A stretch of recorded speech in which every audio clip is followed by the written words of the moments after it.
Namaste. How are you today? Good?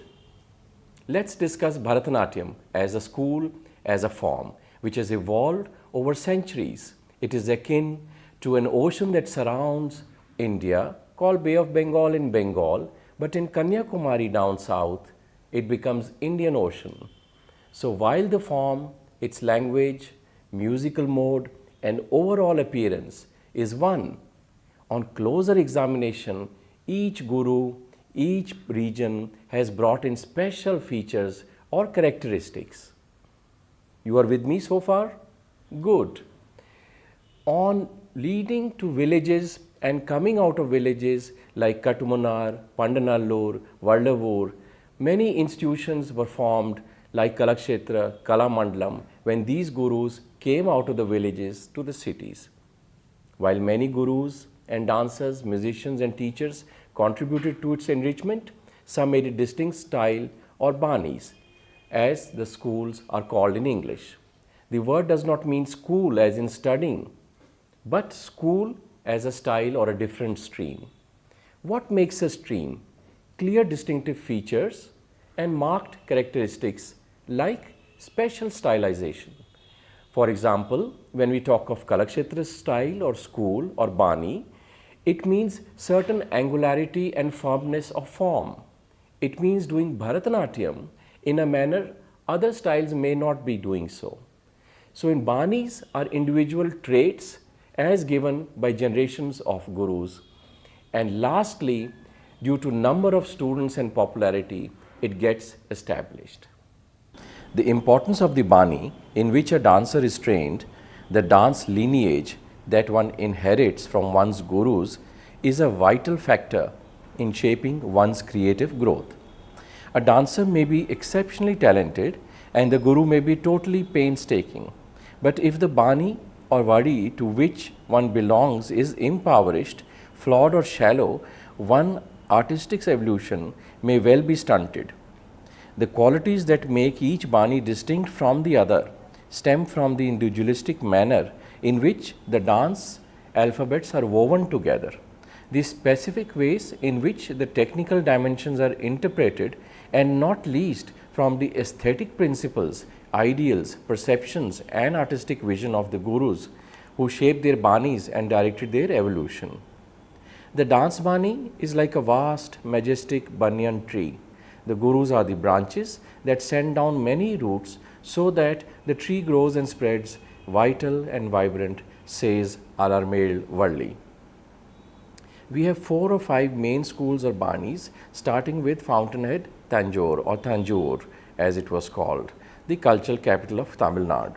The word Tanjore Quartet refers to the 4 brothers, Ponaiya Pillai, Chinnaiya Pillai, Vadivelu and Sivanandan, who served the Tanjore court of Maharaja Sarfojis, Maratha kings who ruled South India. To this lineage came many musicians and dancers like Nayana, Dhandamal and Bala Saraswati.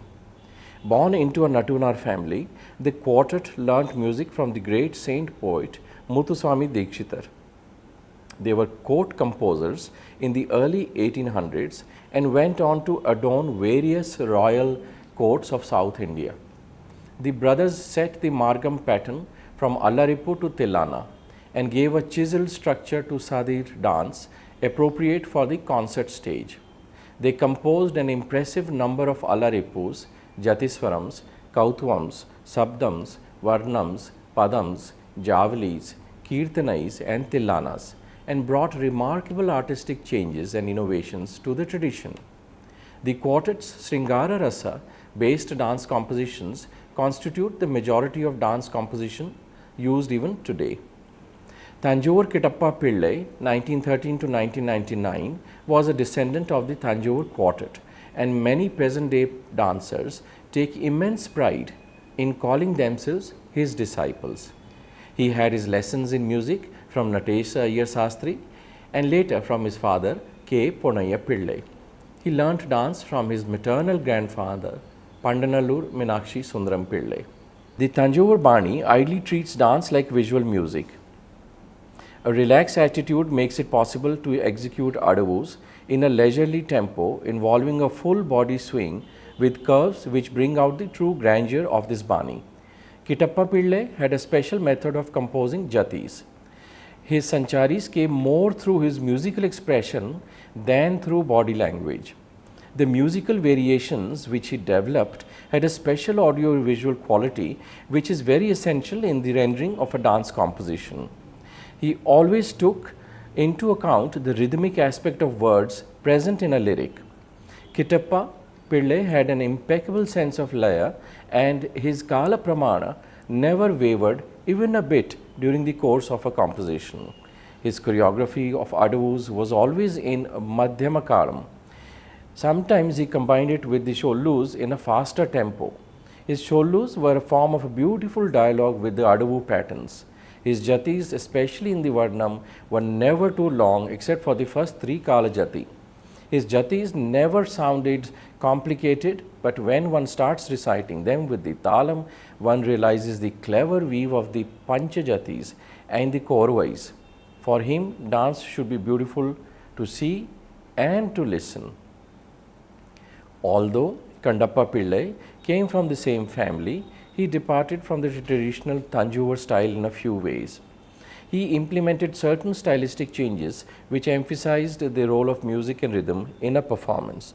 For example, during Jatis, Thirumanams, the singer continues singing and instrumentalists continue playing the melody while the Natuvnar recites the Cholokattu. Some notable practitioners of Tanjore style are Kanchipuram Illappa Pillai, Vajayanti Mala Bali, Sucheta Chapekar, Sudharani Raghupati, Padmini Rao, Nartaki Nataraj, Sri Vidya-mitra and Hari Krishnan. Pandanallur, another important village, arose in prominence due to many great gurus like Meenakshi Sundaram Pillai, 1869 to 1954, who hailed, married, lived and taught there, but for brief spells in Madras city. Many first-generation star dancers like Ram Gopal, Mrinalini Sarabhai, U.S. Krishna Rao went to this village to learn from him. The Pandanallur style of Bharatanatyam has a rich and diverse Adavu vocabulary. Adavus are the basic units of dance like rhythms, sentences, phrases which make a paragraph. It contains complex rhythmic patterns, emphasis on symmetry and harmony, intense musicality, purity and precision of line, and that shuns anything that is extra, pretentious or gimmicky. In the evocation of mood and metaphor, as in story, the emphasis was on Natya Dharmi rather than Lok Dharmi. I hope you understand, all of you as students of dance, that the difference between Natya Dharmi and Lok Dharmi, the difference between lyricism and understatement rather than overt drama. The lilting gait was a constant element in all Abhinaya sections and segments, and sort of sub-layer over which Abhinaya was constructed. So slow progression and evolution, nothing in a hurry or flurry. Clarity of hastas, the wide sweep of arms, while performing Abhinaya, a gentleness were also the key. Meandering digressions in the name of Sancharis, one line done 8 or 20 times, was not part of this kind of training and school. In their interpretations of padams or love songs and javalis, vulgarity in any form was done away with. The focus was always on content rather than packaging. Unwanted prolonged poses and acrobatic renderings of Nritta portions were innovations not really done by Pandanallur gurus, which is why see the beauty like a very clear-cut diamond in the form. Veteran gurus Chokalingam Pillai, Periyavadiyar and Subrayar Pillai, Chinnavadiyar laid stress on Angasuddham and Araimandi. Even at age 75, Chokalingam Pillai's dedication was such that he guided not only advanced students but also beginners, teaching for hours. Tala was marked by Tattukali more often than finger counting. Beauty in Arutam and fluidity in forcefulness were among the Pandanallur ideals. Covering the stage was important too, with supple, graceful movements, not too many leaps. To relax and smile was a must. The Pandanallur gurus favored the Margam format over thematic presentations and a gentler approach to footwork. Some prominent teachers, performers of the Pandanallur style are Pandanallur Jayalakshmi, Sabaranjitam, Pandanallur Pandyan, Alarmel Valli, Meenakshi Chitranjan, etc. In Kattumanar and Chidambaram, another giant guru, Muthukumaran Pillai, 1874 to 1960, lived and taught there, including mentoring boys from other Bani-s like Dandathapani Pillai, known for Laya intricacies and introduction of lengthier jatis, and Ramya Pillai, who branched off to create the Valluvur Bani. Guru Muthukumaran Pillai also taught in many cities like Chennai, Bangalore and Ahmedabad, but spent the last 10 years of his life in his hometown, Kattumanar Koil, near Chidambaram. Although I learned from Meenakshi Sundaram Pillai, he could not stand and show all the postures. Thus, I benefited from learning from Muthukumaran Pillai, who even at 70 then could stand and show each posture, said Rukmini Devi. Kumari Kamla Lakshman, who originally trained under Guru Muthukumaran Pillai and later under Ramaya Pillai, maintained that her adavus were all Kattumanar Muthukumaran Pillai style and only their items were taught by Ramaya Pillai. Rukmini Devi pointed out in her Sangeet Natak Academy monograph of 1964 that Guru Muthukumaran Pillai's system of adavus was somewhat different from the Pandanallur style. The fundamental differences was that in his style there was more footwork and less utpalavanas. In Pandanallur, the body had to lean forward from the waist upward. Guru Muthukumaran Pillai did not like this. He preferred a posture to keep the spine straight. His abhinaya was more detailed and he followed the sastras. Muthukumaran's style was pure with clear arm movements which were firm without being rigid and soft and rounded without being sloppy. He wanted clean lines, no dazzle and no hurly-burly. He wanted dance to look smooth, not jerky. His dance was the mirror image of the man, always calm and composed. He wanted the movements to appear firm and effortless. In Nritta, he insisted that the termination of one adavu and the beginning of the next should be marked by a sub-overlapping, giving the suggestion of continuity, observed Mohan Kokar in his SNA monograph in 1964. Some of his famous disciples include Ram Gopal, Mrinalini Sarabhai, M.K. Selvamani, M.K. Saroja, Nalanajan, Janak Henry, and Rukmini Devi. Valluvur Bani, created by Valluvur Ramaya Pillai, 1910 to 1979, is more feminine, emphasizing Lasya over Tandava. Most traditional performances begin with the Todaya Mangalam in praise of Gyana Sabesa, the reigning deity of Valluvur town. Valluvur would infuse life in a jati with 9 beats. So the jatis were very fast and all the 3 speeds would be performed. He also emphasized Cholakattu to create a powerful effect. With regard to Abhinaya, Valluvur incorporated a lot of storytelling. He did not like to repeat the same movements as in some other Banis. The Valluvur Bani adopts more rigorous adavus. Then arm movements stretch all the way down to touch the toe. He added a lot of poses to aesthetically transit between jatis, rather than letting the dancer stand there with arms at waist, breathing heavily. His approach to Abhinaya was very much in the Natya Dharmi style. He followed everything prescribed in the Natya Shastra. Javalis and Padams are taught to only those above 18 years of age. In the Valluvur style of Bharatanatyam, static postures are inserted, most often in the Tillana.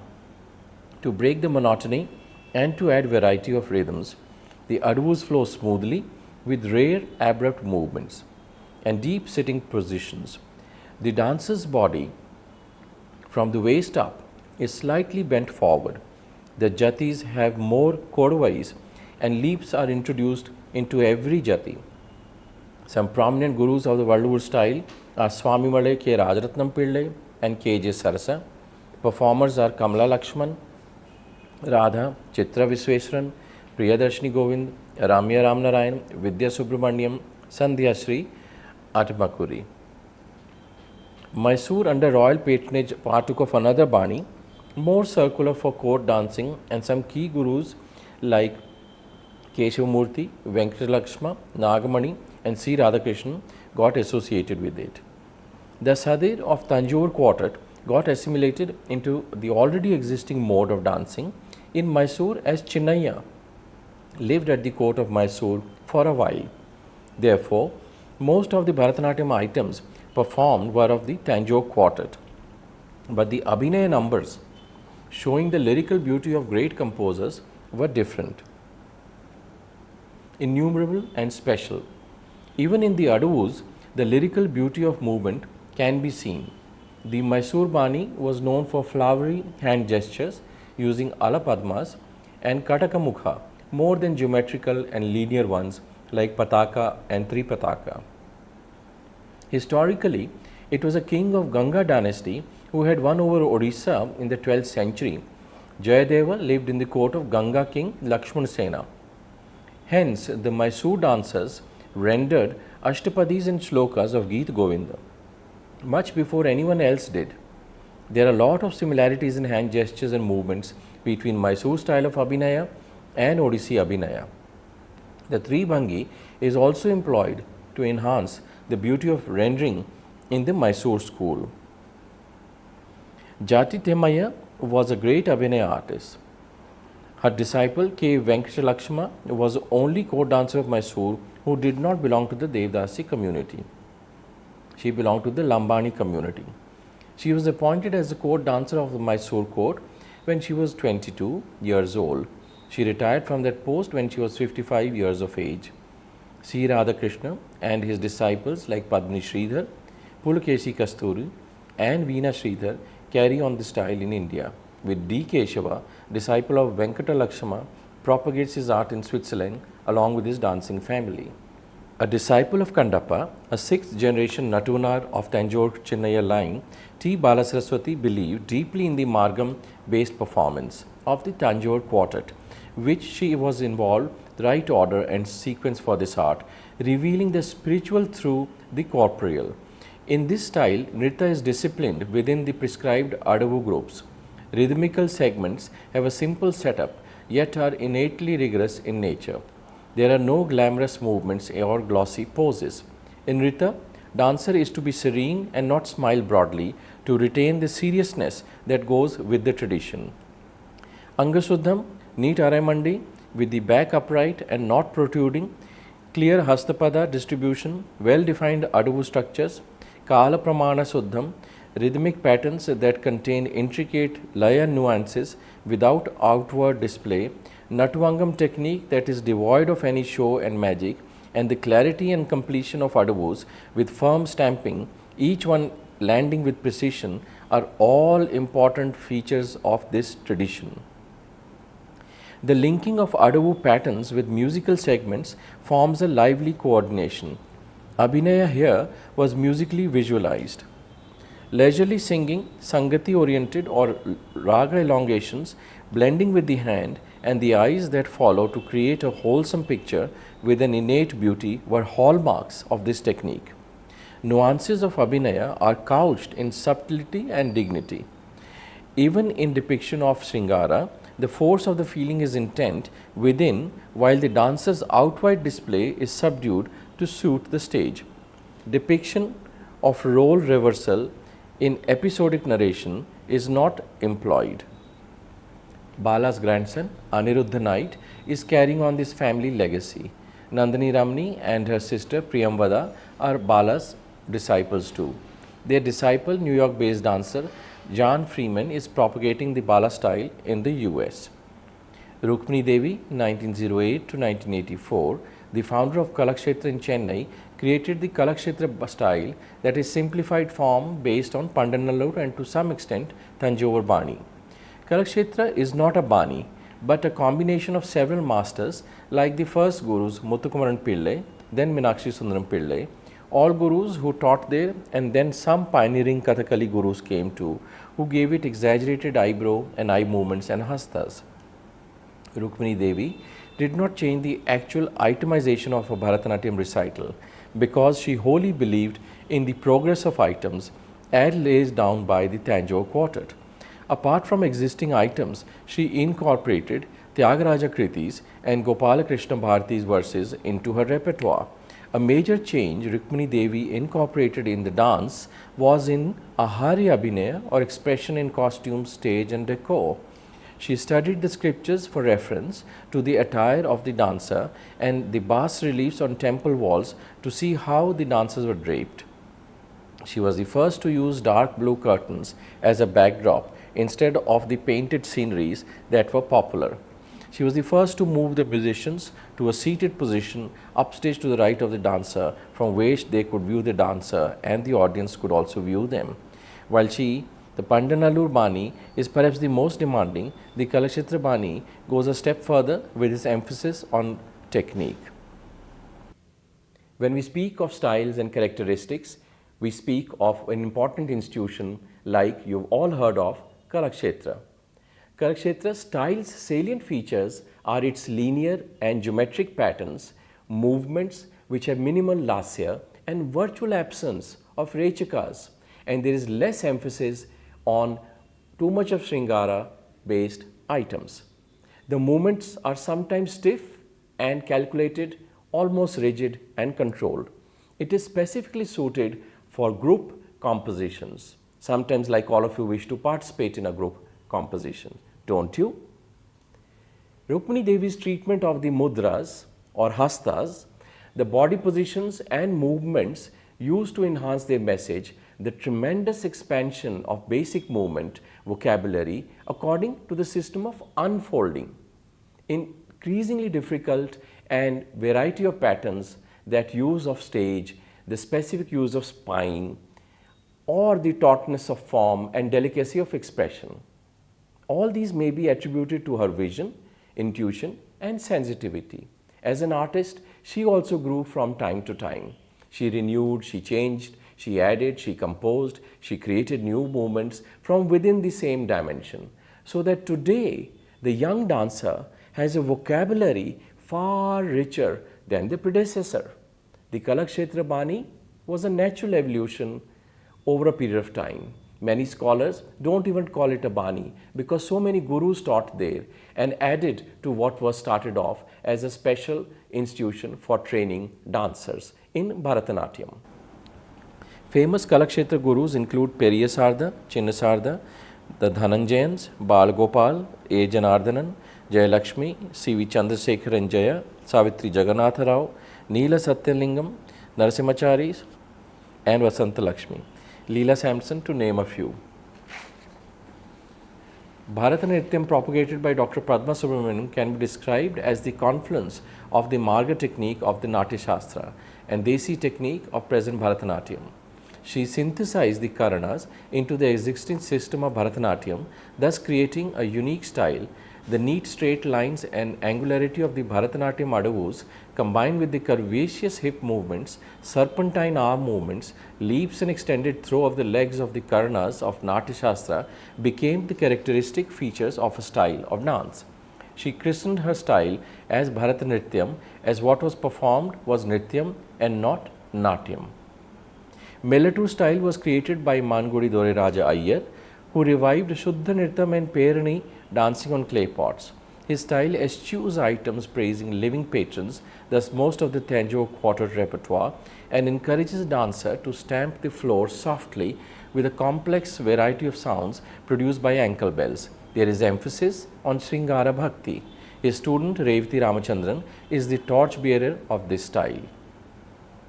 Many further schools and styles came over the years, not only to Kalakshetra, to Bharatanatyam. They were like small rivers joining the big river, we can call it Ganga, and the small rivers individually by names, Kaveri, the Mysore School, or it could be Krishna in Andhra, or it could be Beas in Himachal. Each provenance brought its own speciality, and like Mumbai, Baroda, Pune, Trichy, any part of India partook of this water and language and material of Bharatanatyam to add to the parent body. Of course, the mother source of this ocean remained and is Bharatanatyam.